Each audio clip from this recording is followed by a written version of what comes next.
বিসমিল্লাহির রহমানির রহিম। আসসালামু আলাইকুম প্রিয় শিক্ষার্থী,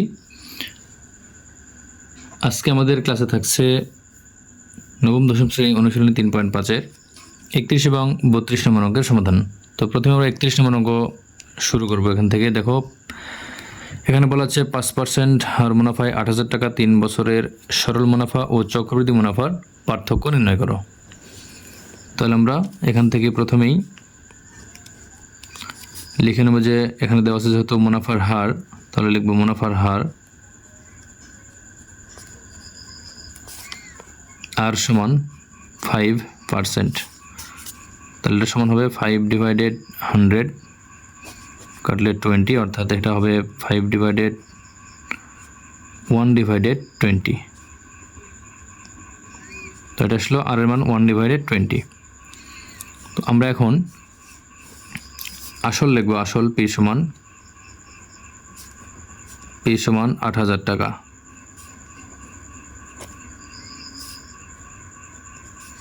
এরপরে সময় এন সমান 3 বছর। তো আমরা এখন এখানে সরল মুনাফা বের করব। সরল মুনাফা আয় সমান পি এন আর। তাহলে এখানে পি এর মান হচ্ছে 8,000, এন এর মান 3 আর আর এর মান 1/20। তাহলে আমরা এখান থেকে ভাগ করলে এখান থেকে আবারও 2 দ্বারা আমরা যদি 800কে কাটে 400 হবে।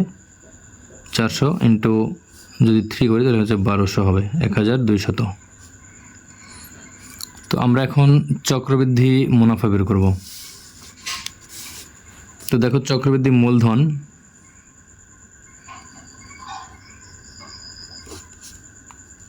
আমরা মূলধন থেকে মুনাফা বাদ আসল বাদ দিলে মুনাফা পাবো। এই জন্য আমরা চক্রবৃদ্ধি মূলধন আগে বের করব। এটা সমান হচ্ছে চক্রবৃদ্ধি মূলধন সি সমান P into 1 plus R whole to the power N. তাহলে এখানে পি এর মান হচ্ছে 8,000 ইন্টু 1 প্লাস আর এর মান 1/20, এন এর মান 3। তাহলে এখানে 8,000 আর এখানে আমরা যদি লসাগু করে দিই 20 দ্বারা 1কে সরাসরি গুণ, তাহলে 20 হবে। 20 দ্বারা 20কে ভাগ করলে 1 দ্বারা 1কে গুণ করলে 1, তাহলে এখানে প্লাস 1 এর উপর 3। তাহলে সমান এখানে 8,000 আর এখানে হচ্ছে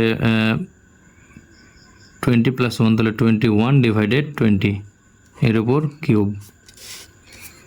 তাহলে এখানে হবে 8,000 আর এখানে 21/20, তাহলে এখানে হবে কত দেখো, 21/20, তাহলে 1.05 এর উপরে কিউব।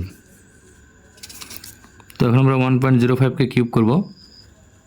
তাহলে এখানে লিখব 8,000 গুণ 1.05কে কিউব করলে আসবে, তাহলে এখানে আসলো 1.157625। তো আমরা যদি এটার সাথে গুণ করি তাহলে এখানে আসবে গুণ 8,000, তাহলে 9,261 টাকা। এটা হচ্ছে চক্রবৃদ্ধি মূলধন। তো আমাদের কিন্তু চক্রবৃদ্ধি মুনাফা প্রয়োজন, তাহলে আমরা চক্রবৃদ্ধি মুনাফা লিখবো এখান থেকে। সুতরাং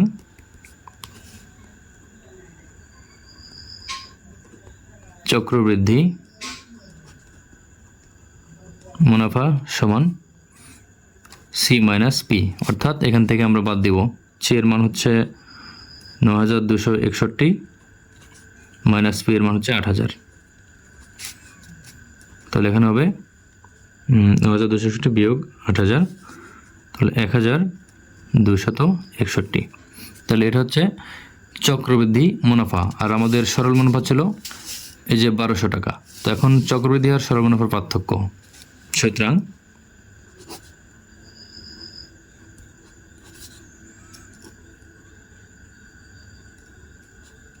চক্রবৃদ্ধি ও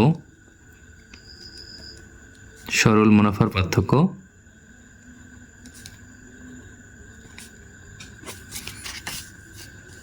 সমান, তাহলে এটা হচ্ছে 1261 টাকা, 1261 মাইনাস 1200। তাহলে দেখো এখানে আমাদের পার্থক্য আসবে যে 1261 থেকে 1200 বাদ দিলে এখানে সমান আসবে 61 টাকা। তাহলে এটা হচ্ছে 31 নম্বর অঙ্কের অ্যান্সার। তো আমরা এখন 32 নম্বর অঙ্কে যাব।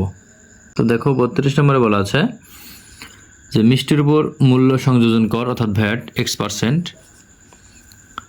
একজন বিক্রেতা ভ্যাট সহ পি টাকার মিষ্টি বিক্রয় করলে তাকে কত ভ্যাট দিতে হবে?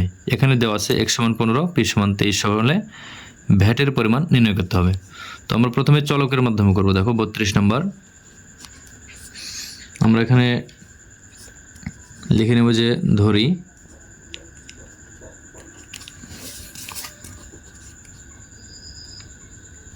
পি টাকার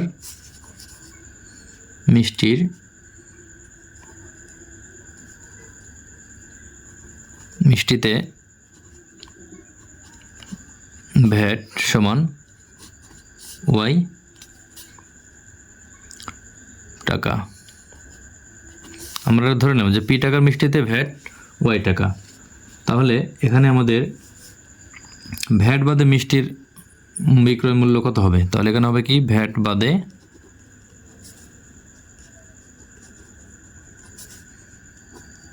মিষ্টির বিক্রয় মূল্য হবে। তাহলে এখান থেকে কিন্তু মূল টাকা হচ্ছে পি টাকা আর Y টাকা হচ্ছে ভ্যাট। তাহলে এখানে হবে ভ্যাট বাদে হবে কি, তাহলে P - Y টাকা। এখন X% হারে ভ্যাটের পরিমাণ তাহলে কি হবে? তাহলে ভ্যাটের পরিমাণ X% হারে, তাহলে এখানে বলা আছে যে X% হারে ভ্যাটের পরিমাণ, তাহলে কি হবে যে এটা হচ্ছে ভ্যাট বাদে বিক্রয় মূল্য যেটা P - Y, তো এইটারই হচ্ছে X%। এটা আমাদের যে এই যে মূল টাকাটা P - Y টাকা, এই P - Y টাকারই X% আমাদের বের করতে হবে। তাহলে এটা হবে কি যে P - Y এর X%। তাহলে আমরা এখান থেকে পাবো যে P - Y গুণ এখান থেকে X% বলতে X/100। তাহলে এখান থেকে হবে যে X × P - Y / 100, এটা হচ্ছে টাকা। এটা হচ্ছে X% হারে ভ্যাটের পরিমাণ।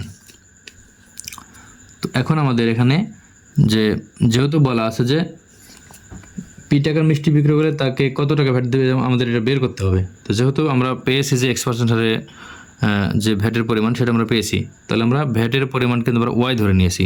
সে মনে করি টাকা পি টাকায় মিষ্টিতে ভ্যাট Y টাকা। তাহলে আমরা এখন প্রশ্ন মতে লিখব।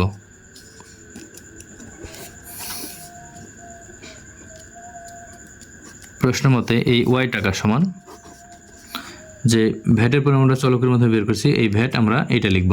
তাহলে এখানে কি যে X × P - Y / 100। তাহলে আমরা এখানে আড়াআড়ি গুণ করব। তাহলে দেখো আড়াআড়ি গুণ করলে এখানে হবে, এখানে 100 Y এর সাথে গুণ হবে, তাহলে এখানে হবে 100Y সমান X দ্বারা P কে গুণ করলে সরাসরি আমরা গুণ করলাম PX মাইনাস X দ্বারা Y কে গুণ করলে হবে XY। তো এখন আমরা Y একদিকে নিব, তাহলে এখানে 100Y, এখানে XY আছে, আমরা এখানে প্লাস মাইনাস আছে প্লাস করে নিলাম XY সমান এখানে আছে PX। তাহলে আমরা Y কমন নেব এখান থেকে, তাহলে Y কমন নিলে আসবে, দেখো Y কমন নিলে এখানে থাকবে 100 প্লাস এখানে X সমান PX।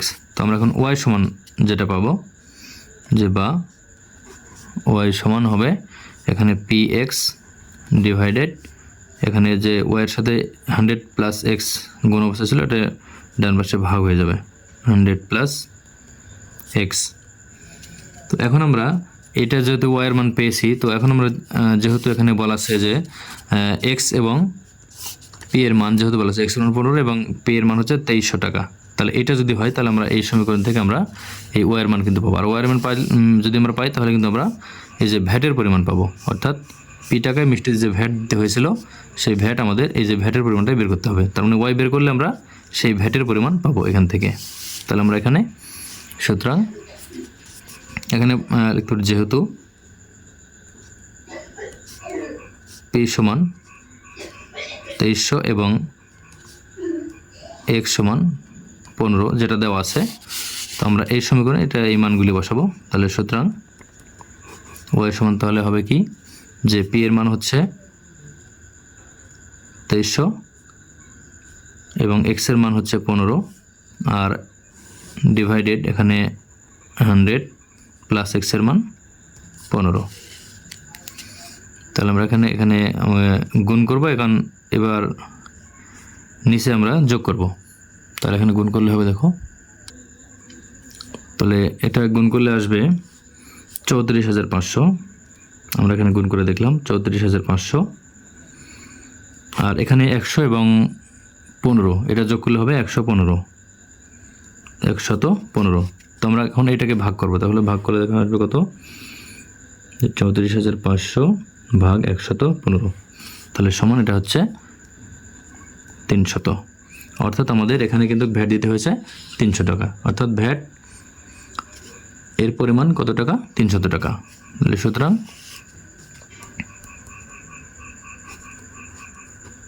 ভ্যাটের পরিমাণ 300 টাকা অ্যান্সার। তো এর মাধ্যমে আমাদের 32 নম্বর অঙ্ক শেষ হলো। আমরা আজকে এ পর্যন্তই, যদি সামনে আমরা পরবর্তী অঙ্ক নিয়ে হাজির হব। তো সে পর্যন্ত সবাই ভালো থাকবে, ধন্যবাদ সবাইকে।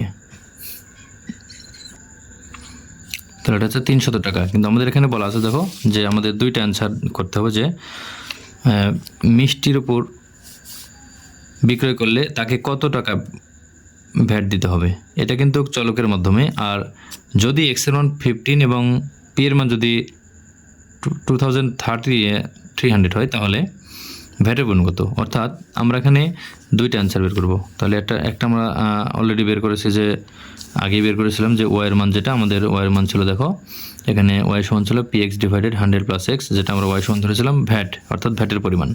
তাহলে আমরা ভ্যাটের পরিমাণ পেয়েছি কিন্তু এই যে ওয়াই সমান P x divided 100 plus x, এটা হচ্ছে ভ্যাটের পরিমাণ। এই সমীকরণটা হচ্ছে ভ্যাটের পরিমাণ।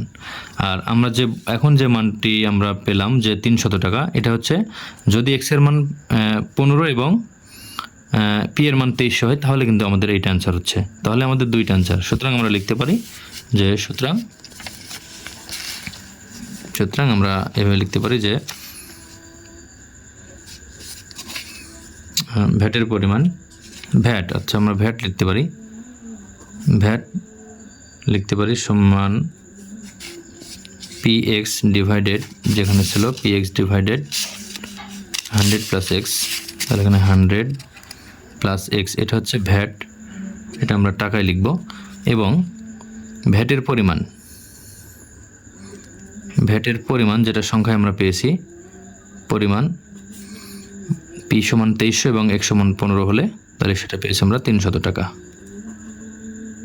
তাহলে এটা হচ্ছে, এই দুইটি হচ্ছে 32 নম্বর অঙ্কের অ্যান্সার। তো আজকে এ পর্যন্তই, ধন্যবাদ সবাইকে।